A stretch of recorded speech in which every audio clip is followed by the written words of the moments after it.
સહજાનંદ સ્વામી મહારાજની જય। અમારે જે આ સંસ્થા છે SMVS સંસ્થા, એટલે સ્વામિનારાયણ મંદિર વાસણા સંસ્થા કહેવાય, એ સંસ્થા છે સ્વામિનારાયણની। અને અહીંયા મોરબી ખાતે અત્યારે ભવ્ય નૂતન મંદિર જે બન્યું છે એની પ્રાણ પ્રતિષ્ઠાનું આયોજન છે। એ નિમિત્તે 4 દિવસનો પ્રોગ્રામ છે। 20 માર્ચથી 23 માર્ચ દરમિયાન 4 દિવસનો પ્રોગ્રામ છે। એમાં નોખા આયોજન છે।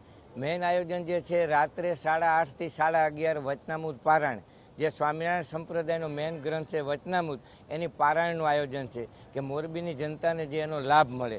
પછી દરરોજ બીજો એક પ્રોગ્રામ એવો છે કે ત્યાં હરિકૃષ્ણ મહારાજની અભિષેકનો પ્રોગ્રામ છે કે જે અવરભામાં કોઈ તનના જનના દુઃખ હોય, કોઈ આર્થિક તકલીફ હોય તો દરેક પોતાના ઈષ્ટદેવની માનતા કરતા હોય છે। એમ સ્વામિનારાયણ ભગવાન જે હરિકૃષ્ણ મહારાજનું જે સ્વરૂપ છે એને જળાભિષેક કરતા હોય છે। તો એ દરરોજે મોરબીની જનતાને આ લાભ મળવાનો છે ત્યાં કણે કથાનો જે આપણું આયોજન છે તે જગ્યાએ। પછી મેન અમારે જે છે નગર યાત્રાનું આયોજન છે કે બપોરે 23 તારીખે બપોરે નગર યાત્રા નીકળશે।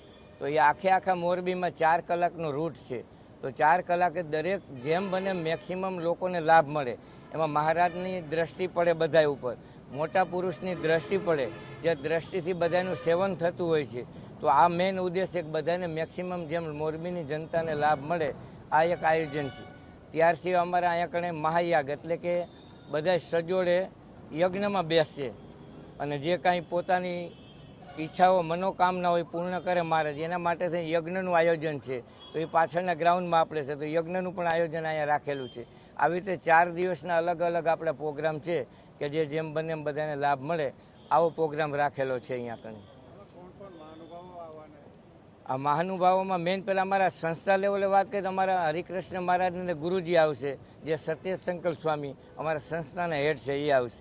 પછી આપણા સંસદ સભ્યો, આપણા અહીંના ધારાસભ્યો જે છે, અહીંની વાત કરીએ કાંતિભાઈ અમૃતિયા છે, અહીંના આપણા જે મોરબીના 4 ધારાસભ્યો છે, પુરુષોત્તમભાઈ રૂપાલા આવવાના છે, બધાને આમંત્રણ આપ્યું છે ને આવવાના છે।